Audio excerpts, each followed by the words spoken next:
Next up, we have John Carvalho. He's the CEO of Synonym, a veteran Bitcoiner, designing an ecosystem of products and protocols to unlock a new peer-to-peer economy.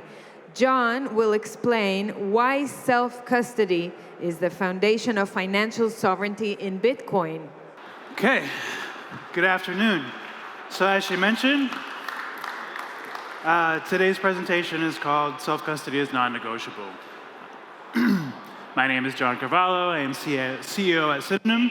We make various Bitcoin software products and provide various services to make it easier for people to stay in control of their Bitcoin. So why do most of us care about Bitcoin? I'm going to go through about 4 different, core qualities that people attribute to Bitcoin and why they find it valuable and useful. So first, we have censorship resistance. Everybody talks about this, and it just basically refers to how when you want to be able to pay someone, there's no middleman that can stop you from making that payment. This obviously makes Bitcoin unique compared to other payment methods, and thus makes it one of the core values of why people invest in and own Bitcoin. And then, got a little turbo mode. The second quality is permissionlessness. Again, similar to that, it's basically the idea that if you want to mine Bitcoin, if you want to run a Bitcoin node, if you want to own Bitcoin, if you want to pay someone in Bitcoin, you don't have to ask permission from anyone. There's no authority in the Bitcoin network, which is another unique aspect compared to other money options. The limited supply. Everybody says there can only be 21 million. You can't print more. This, of course, is valuable because fiat currency is currently using inflation as a kind of passive form of taxation. And so this way you can't be, have your money, what's the word, devalued by getting deflated and making things cost more. Bitcoin is always the same amount. Nobody can change that rule. Another important value of Bitcoin, right? Counterparty risk. This is similar to the other ones, of course, but the difference here is you don't need to actually have somebody else involved in order to secure your Bitcoin. You don't need to use a bank. You don't have to trust anyone in order to have or use Bitcoin. And this kind of 4 qualities are very, central and important to what makes Bitcoin powerful and valuable. So why am I talking about all of this? Well, there's a kind of cultural trend in Bitcoin, maybe more on the technology side, where we're talking about and being more accepting of custodial or trusted solutions for people to use Bitcoin and hold Bitcoin. The problem with this is that all of Bitcoin's qualities are lost when you put it in custody. The reason why Bitcoin was invented was so we didn't have to trust banks anymore, right? So we don't have to trust the government with monetary policy and things like this. But when you put your Bitcoin in somebody else's hands, you lose all 4 of those things. So I'm going to explain a little bit how. So first of all, it's censorable. If you have your Bitcoin in somebody else's account, in a bank or in a trusted application, that means that they can decide whether or not they're going to allow you to make a payment, whether they're going to allow you to withdraw, etc., which makes it permissioned. You can't use the service unless you meet whatever qualifications they require for you to be able to use it. For example, in order to use an exchange that might hold Bitcoin for you, you might have to KYC, provide all of your personal information. But in the end, they still decide whether and what you can use, when, and how much. So you lose that quality of Bitcoin, not permissionless anymore. Inflatable, we talked about the 21 million and how that's part of what made Bitcoin valuable, but now when you put it in the trust of someone else, you have to trust that they're not selling you Bitcoin that they don't actually have. And so now the 21 million limit becomes something of an impossible to measure target. It's very likely, as a matter of fact, I'm almost certain, that there are more than 21 million Bitcoin when you include kind of IOUs. So this can have an effect of deflating the price. If some people will accept the current market price of Bitcoin for Bitcoin that might not actually exist, then you can't actually know how much Bitcoin there are out there, how much Bitcoin liability there is. I consider all custodial or trusted Bitcoin to be Bitcoin liabilities. And so we have to try to avoid increasing Bitcoin liabilities, because you can have problems where you might go one day to withdraw your Bitcoin from that service and it's not actually there. And of course, Ruggable. I don't know if all of you are familiar with this kind of term we use, but we have this term called rug pulling, and it just means when you use a trusted service and it suddenly disappears with your Bitcoin, or they suddenly force you to KYC to be able to now access the Bitcoin you didn't have to KYC to use before. But when you trust custodians with your Bitcoin, that can happen to you.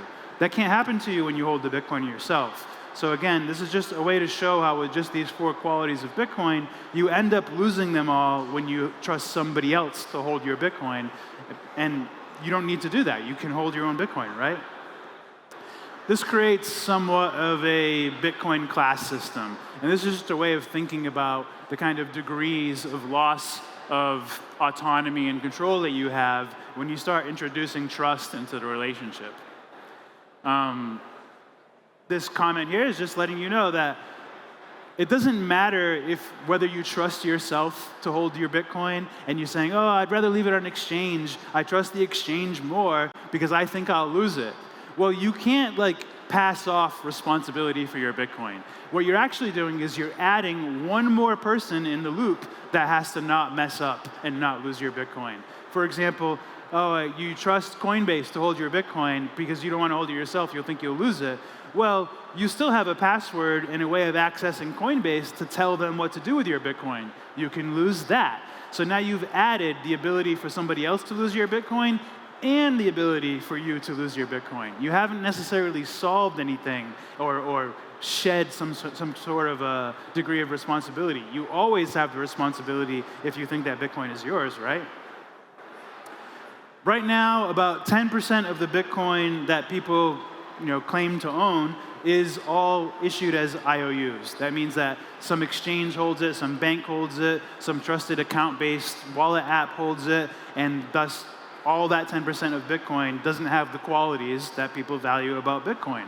So that's about 2 million Bitcoin that's trusted.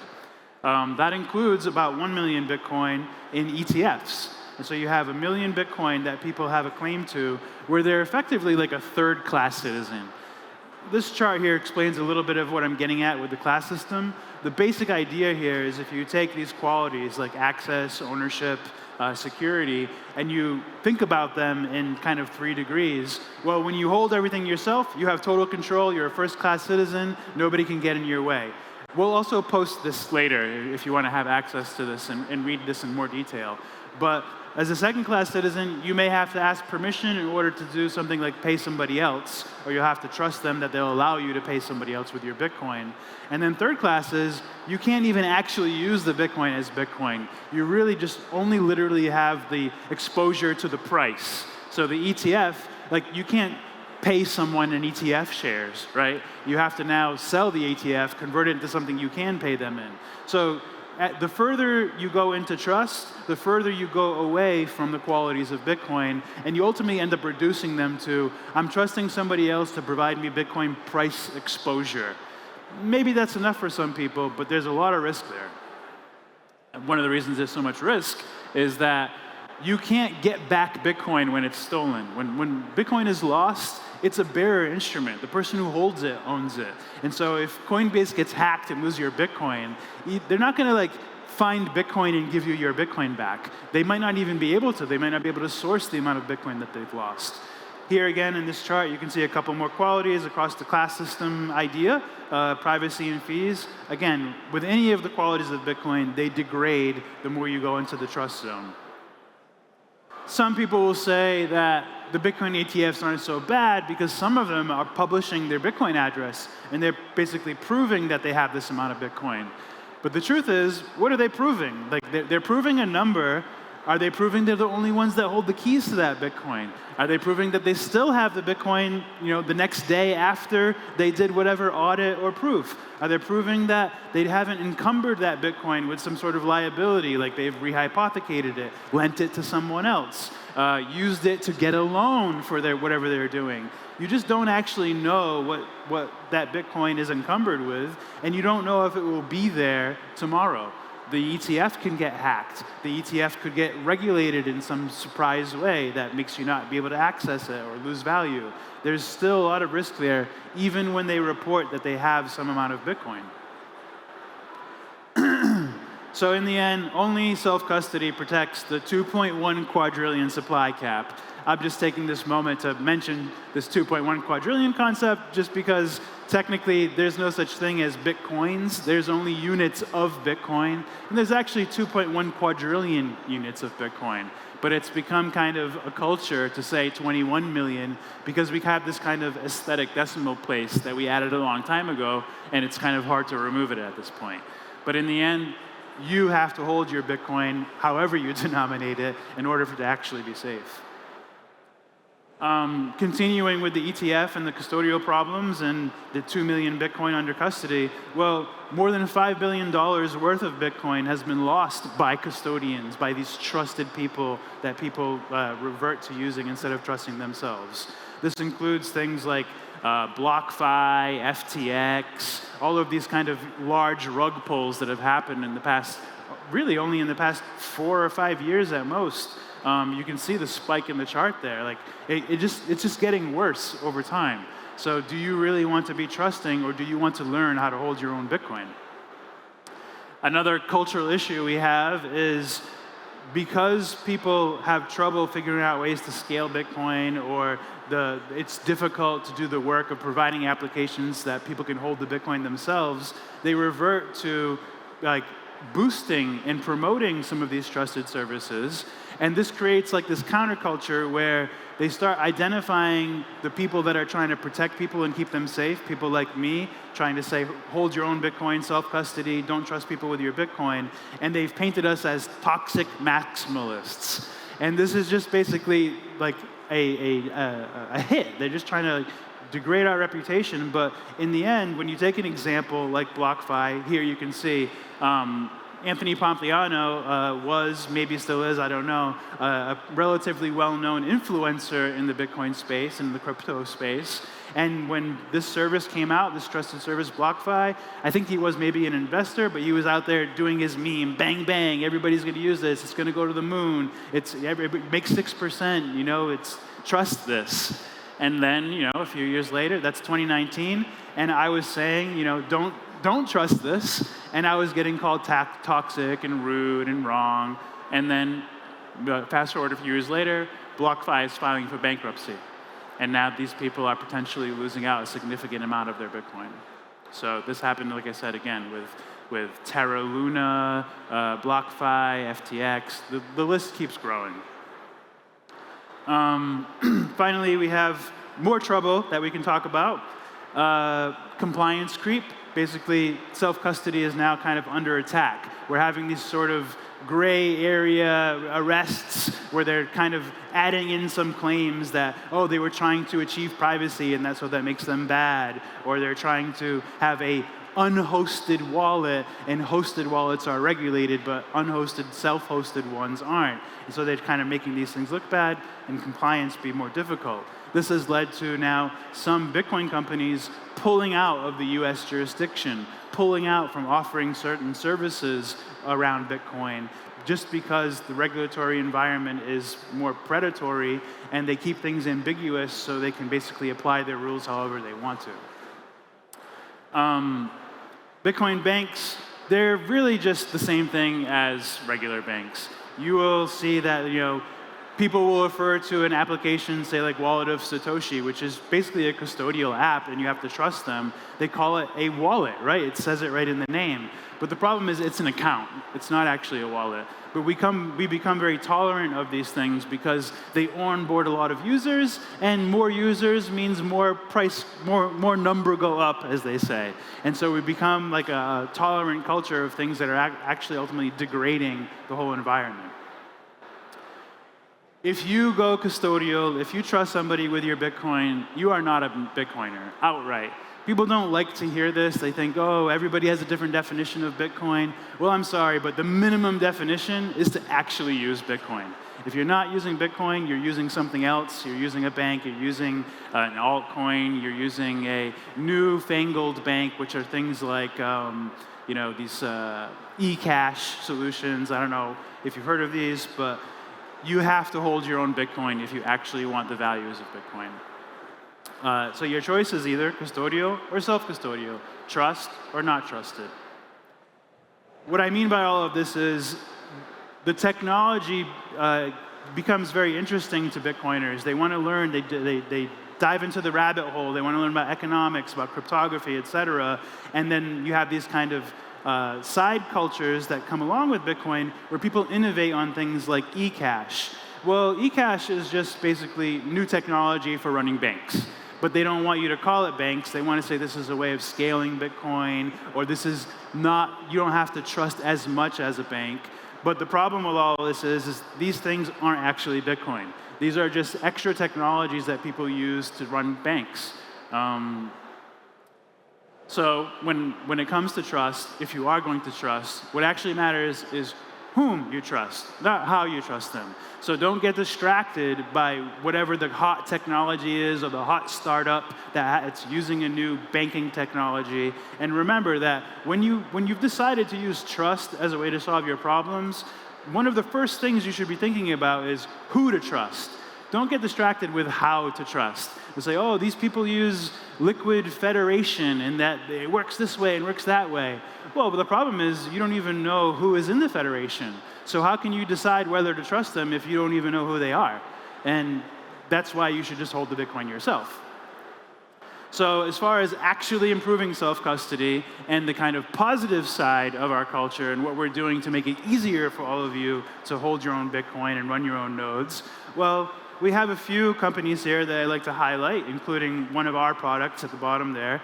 We have Umbrel, which is basically the little umbrella there. They're making hardware that allows you to run a Bitcoin node and host it yourself so you don't have to trust anyone, and they make it very, very easy and very good user experience.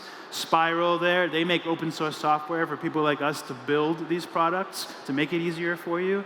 Phoenix is a great Lightning wallet, so you can do instant payments with Bitcoin and you hold the keys. Mutiny is similar.